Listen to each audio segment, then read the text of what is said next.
16 թվականից դեռևս ապրիլյանից, երբ որ արձանագրեցինք դաշնագույն պատերազմական հանցագործություններ եւ քաղաքացիական անձանց նկատմամբ եւ գերիների, այսինքն ծառայողների, ովքեր որ հայտնվեցին Ադրբեջանի հսկողության ներքո,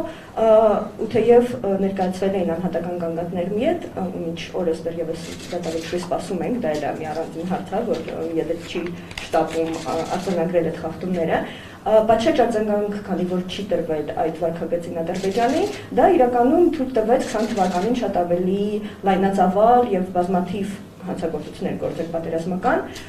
ու 20 թվականից ի վեր մենք որպես կազմակերպություն, գործընկեր կազմակերպությունների հետ մի քանի փաստահավաք մշտադիտարկում ենք իրականացրել, որի շրջանակներում արձանագրել ենք բազմաթիվ պատերազմական հանցագործություններ, որոնց հիմնական թիրախը կամ սուբյեկտը, դոժողը հենց երևարված զինծառայողներն են կամ քաղաքացիական անձինք։ Ավելին 20 թվականին մեր գործը շատ ավելի հեշտացրել էին հանցագործները, այսինքն այն զինծառայողները, ովքեր որ կատարում են այդ հանցագործությունը, որտեղ նկարահանում էին ու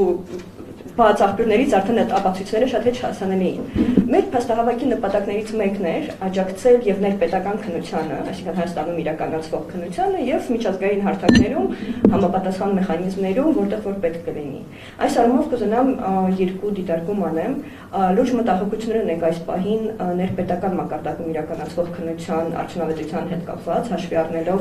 բարձրաստիճան պաշտոնատար անձանց հայտարարությունները, որ երկկողմանի պայմանավորվածության ջենտլմենական համաձայնության համատեքստում դադարեցնում են միջազգային հետախուզումը այդ ենթադրյալ պատերազմական հանցագործությունների վերաբերյալ, այդ թվում այն անձանց, ովքեր որ նույնականացվել են որպես գերիների նկատմամբ հանցագործություններ կատարողներ, այդ թվում սպանություն։ Սա մեզ համար լուրջ մտահոգություն է, որ ներպետական մակարդակում այլևս որևէ արդյունավետ քայլեր չեն ձեռնարկվելու բացահայտելու այդ անձանց ու ենթադրաբար խաղաղության պայմանագրի ուժի մեջ մտնելու եւ կոմունիկացիաների բացման համատեքստում կարող են այդ անձինք անգամ այցելել Հայաստան եւ անպատիժ մնալ եւ որևէ խնդրի չբախվել։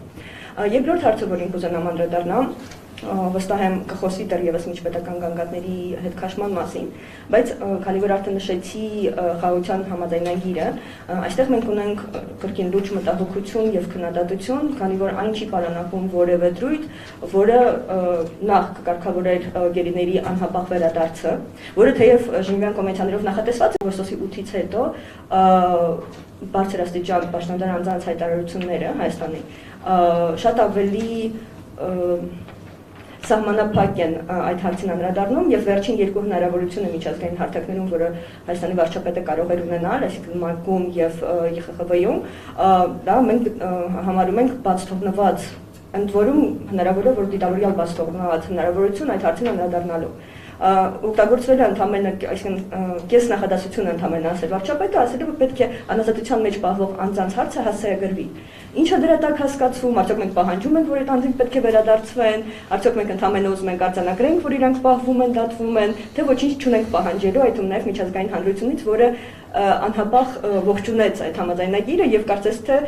մոռացավ, որ շատ մարդու իրավունքների հարցեր մնացին այդ համաձայնագրից դուրս, այդ թվում նաև անազատության մեջ պահվող անձանց իրավունքները։ Ինչու ենք մենք մտահոգված այդ հարցով ավելի քան գուցե նախկինում, հաշվի առնելով, որ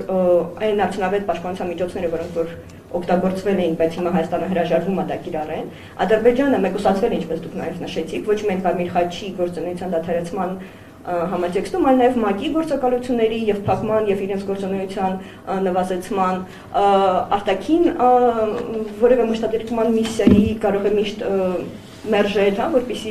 այս կատարեն, այսինքն ստացվում է, որ ըստ էության որևէ անկախ մշտադիտարկման հսկողության process չկա։ Ավելին Ադրբեջանի օմբուդսմենը դա այն մեխանիզմը չէ, որի վրա կարելի է հույս դնել,